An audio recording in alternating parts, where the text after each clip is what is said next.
make it.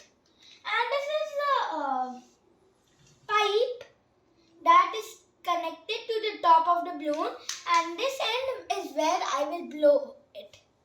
And then you have to put your finger like this. Wait, I have to do it like this so you can see it. See here. Focus on this. Oh yeah.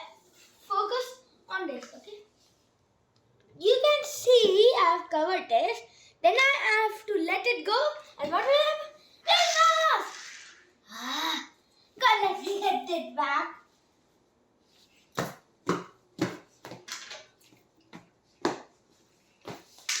Yeah. So, as I was saying, now for this experiment, you need a card and a pipe. A straw you can use, or pipe. And if you want to make it on your own, you need a cardboard, bottle caps, what do you call it? Straws, and a balloon, and a fat straw like this. Yeah. So or a pipe. You can use a pipe as well, but it should be very small. Only this much. Okay. Doesn't it look smart? Here like that? Yeah. Now we are going to test it out. Let me just get it blown by an adult. Then we'll see it move. So when I get it blown by an adult, I'll get back to you. Bye.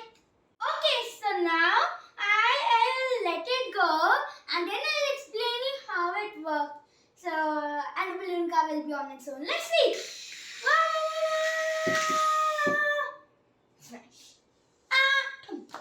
Yeah, so why did that happen? You know?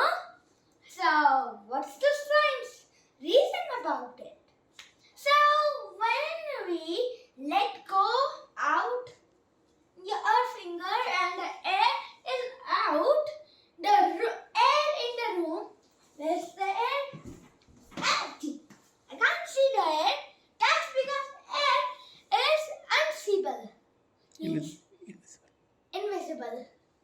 Yeah, not like magic. Air is invisible. Can you see it? It just looks like there's no air. Right? The air is there. That's how we breathe. I can see smoke actually, but that's not air. So when I let my finger go out from the outlet, the air goes away and goes into the